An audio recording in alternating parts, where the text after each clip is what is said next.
মন খারাপ হলে ঘুরতে যাও, তবে কাউকে সঙ্গী বানিয়ে মন খারাপের গল্প শোনাতে যেও না।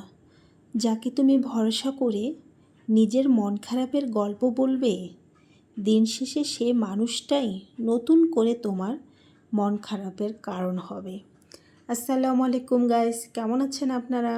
আলহামদুলিল্লাহ, আমি তো বেশ ভালোই আছি।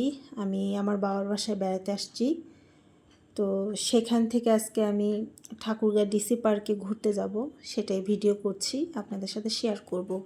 অবশ্যই ভিডিওটা শেষ পর্যন্ত থাকবেন আশা করছি। এই যে আমরা ঠাকুরগাঁ ডিসি পার্কে চলে আসছি রাস্তা দিয়ে ভিডিও করতে করতে। তারপর আমরা এখন টিকিট কাটলাম, টিকিট কাটে ভিতরে প্রবেশ করছি। আসলে এই জায়গাটা দেখতে ভীষণ সুন্দর, অনেক সুন্দর একটা জায়গা। এখানে বড় ছোট বাচ্চা সবাই মিলে আসে, আনন্দ পায়, উপভোগ করে। দেখতে কিন্তু অসম্ভব সুন্দর, চারপাশটা সবুজ আর সবুজ। দেখলেই মনে হয় একটা অন্যরকম প্রকৃতি, অন্যরকম পরিবেশে আমরা চলে আসছি। শহরের কোনো কোলাহল নেই, নীরবতা। বিকেল হলে এখানে সবাই আসে, অনেকে আসে টিকটক করতে, অনেকে আসে আমার মতো ভিডিও করতে, কেউ আসে বাচ্চাদের নিয়ে একটু বাচ্চাদেরকে বিনোদন দেওয়ার জন্য, কেউ আসে গল্প করতে, কেউ আসে বন্ধুদের সাথে দেখা করতে। এমন একটা প্লেস সত্যি অসাধারণ। চারদিকে সবুজ আর সবুজ, দেখলেই মন জুড়িয়ে যায়, চোখ জুড়িয়ে যায়। মনে হয় শহরের মাঝখানে এত সুন্দর অপূর্ব দৃশ্য সত্যিই দেখা ভার। এখানে অনেক রকমের ফুল গাছ আছে, সুন্দর পাতাবাহারের গাছ, বড় গাছ, সব কিছু মিলিয়ে সত্যি অসাধারণ এই জায়গাটা।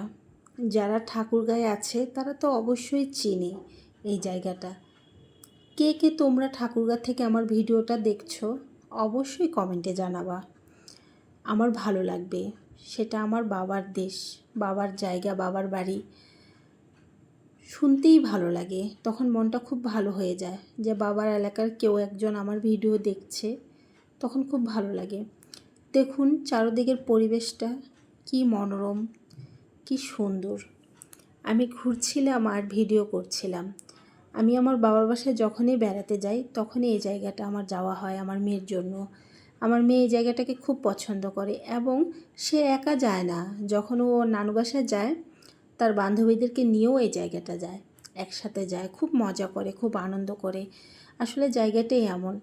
আজ শুক্রবার, সবাই আসছে কম বেশি, অনেকে বাচ্চাদেরকে নিয়ে আসছে, নিয়ে বসে আছে, বাচ্চারা খেলাধুলা করতেছে, বড়রা বসে একটু গল্প করতেছে। আর এই গাছটা আপনারা কে কে চেনেন, কী নামে চেনেন অবশ্যই কমেন্টে জানাবেন। এই পর্যন্ত যারা আমার ভিডিওটা দেখছেন, আমার মেয়ে তার বান্ধবীর সাথে খেলা করতেছে। এখানে বাচ্চাদেরও খেলাধুলার জন্য যথেষ্ট ব্যবস্থা আছে, খাওয়া দাওয়ারও ব্যবস্থা আছে, ক্যান্টিন। ভিডিওটা আমার কেমন হয়েছে অবশ্যই কমেন্টে জানাবেন। ভালো থাকবেন সবাই।